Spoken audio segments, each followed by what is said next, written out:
powered by the Montana Television Network. This is the 10 o'clock news on KPAX, Montana's news leader. Good evening, I'm Jill Valley. Dennis Bragg has the night off. The Drummond School District is under fire over how certain trophies are not being displayed in their original form because of space constraints. MTN's Don Fisher took a trip to the school and says the school is running out of room. When you walk into Drummond High School, you see years worth of accomplishments hanging on the walls and in cases. But it's the ones you won't see in the newly renovated gym that is raising questions. The issue was raised about a year and a half ago when the school renovated this building. They took some of the trophies down and they're yet to be replaced, which has caused a stir among former students and residents. A decision was made to remove the plaques from some of the trophies and display them separately to save space. School Superintendent Brian Cott says this is when the uproar began, mainly via social media. It's one of those problems that I think a lot of districts have, trying to display the history of everything instead of putting a rotation on or deciding what trophies are put up, what are not. Cott estimates there are already over 100 plaques and trophies with over 80 years of graduating class portraits on the walls already. The space is nearly gone, and more awards keep pouring in every year. In the 4 full years that I've been here, we usually have been earning 9 to 10 trophies a year, so just in 4 years you're looking at 40 trophies. Trying to find a solution is the difficult one.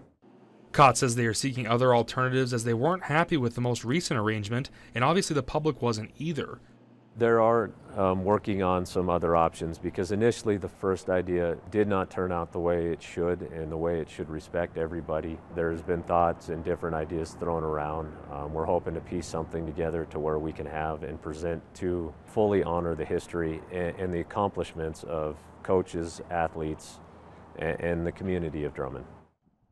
In Drummond, Don Fisher, MTN News. Drummond will hold its next school board meeting November 13th to talk about alternatives to trophy storage and display. Turning now to weather, we could see some snow in the higher elevations tonight, and we do have a winter weather advisory for parts of western Montana. So here now is Aaron Yost with more. Aaron. Yeah, we're already starting to see the radar fill in across the northwest quarter of the state with some snow levels dropping down to valley floors once again. This was earlier today when we were seeing a nice brief break in between snow showers. Hamilton, our First Security Bank iCam, you can see again the radar starting to fill in. Of course, you can see the green shade indicating rain, but once it turns to blue and white, that is the switch over to snow. And we will see accumulation here as we head into the overnight hours into the first part of your Friday, especially above 3,000 feet. Locations shaded here in purple, likely to see 1 to 4 inches of snow. I've got more details coming up shortly. University of Montana President-elect Seth Bodner has officially arrived in Missoula. As the incoming administrator waits for his tenure to begin, he is spending his time familiarizing himself with the students and faculty at UM. As MTN's Eric Clements reports tonight, Bodner expects a smooth transition from the previous administration to his. University of Montana President-elect Seth Bodner has officially arrived in Missoula and is ready to begin the transition process to take the reins from the current top administrator, Sheila Stearns. Bodner says that during this transition process, he's excited to get to know the faculty and students that make the University of Montana what it is. The way you do that is spending time with them and really understanding in their environment what they do on a day-to-day basis, what their needs are, what their ideas are. And you only get that perspective by spending time with them. Students are the lifeblood of this university. They are the reason we're here, and they have both great ideas and terrific passion for this place. Bodner, at 38 years old, is one of the youngest people to serve as UM president, joining Charles Clapp and James McCain, who were both also 38 years old when appointed. The West Point graduate says his selection is both a dream come true and a tremendous responsibility to those who've gone before us in the first 125 years of this institution and those who will come after us for the next 1,000 years of this great university. The president-elect arrived in Missoula just in time for homecoming festivities. With a broad smile, he divulged his celebration plans. Going up the M to light it, and then going to run in the homecoming hustle tomorrow morning to benefit the athletic department, and then we will be at the tailgates and the game. So a nice full schedule. We're literally hitting the ground running. In Missoula, Eric Clements, MTN News. Assumes the office President of the University of Montana on January 1st. Now, crime at the University of Montana seems to be taking a downturn on campus, at least according to a new report by police. MTN's Augusta McDonald shows us what measures have been implemented to keep students safer. Additional Residence Life staff moved into student housing in 2014, and statistics suggest their presence might be helping to drop the amount of drug and alcohol use on campus.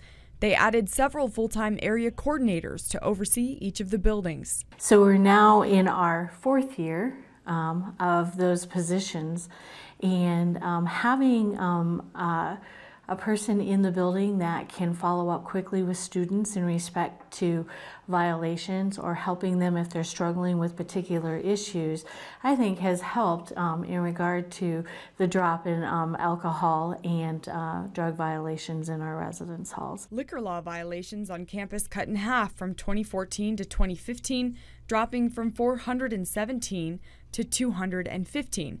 That number dipped slightly lower last year. All but one violation occurred in student housing.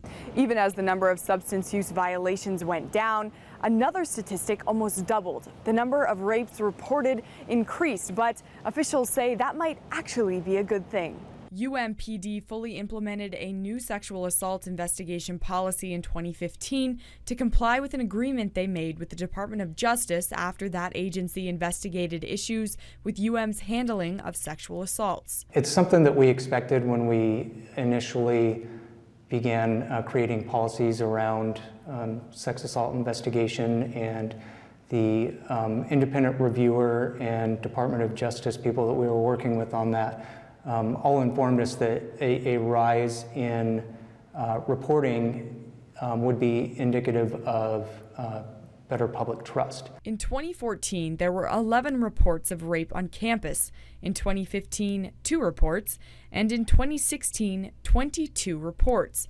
Gladwin says ramped up programs for victims of sexual assault and general awareness could have helped, although there was a chill in reporting in 2015. Thousands of students have now been trained by the Student Advocacy Resource Center on bystander intervention. Reporting in Missoula, I'm Augusta McDonald for MTN News. The report is completed in compliance with the Clary Act, a federal mandate that ensures public transparency about campus police and safety.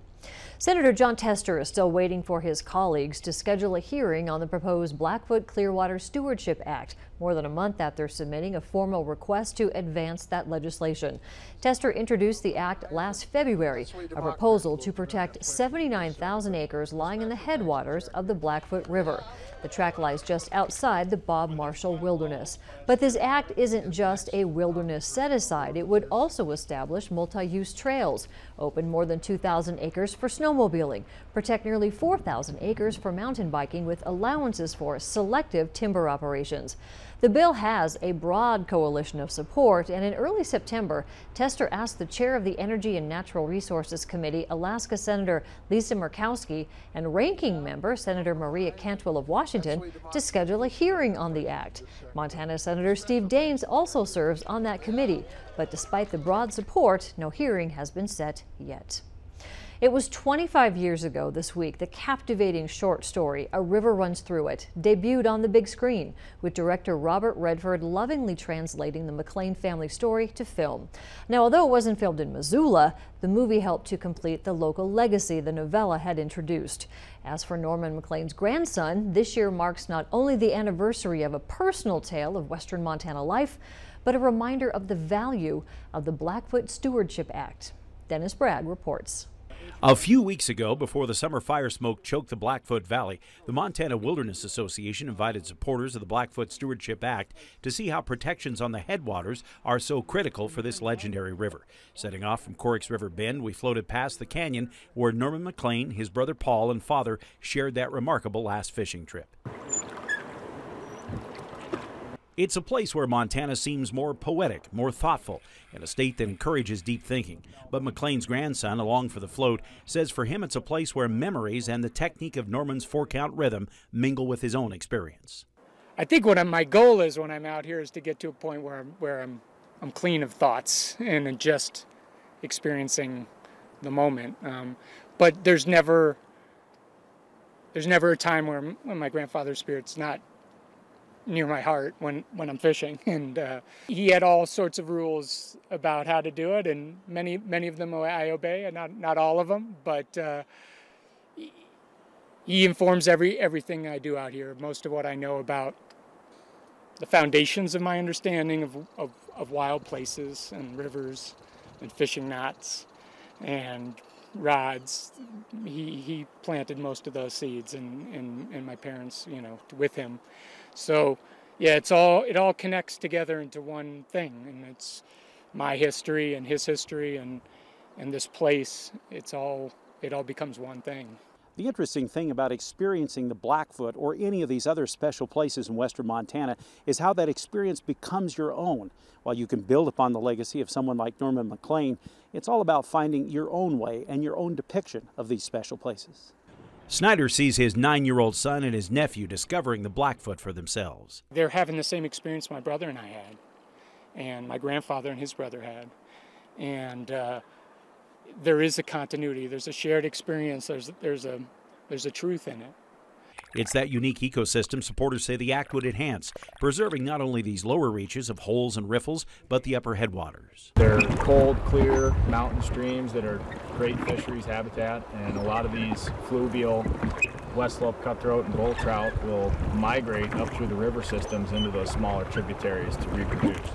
And it's not just fishing and floating. Snyder notes the act would protect the shoulder areas up against the western Bob Marshall. This would protect those areas, the areas that actually get visited the most, and mean that, those same places I went on a hike with my grandfather and my parents, they'll be there for my son and hopefully his children. And it's on us to save these places. If we don't, they won't be there, and nobody will be able to experience it again.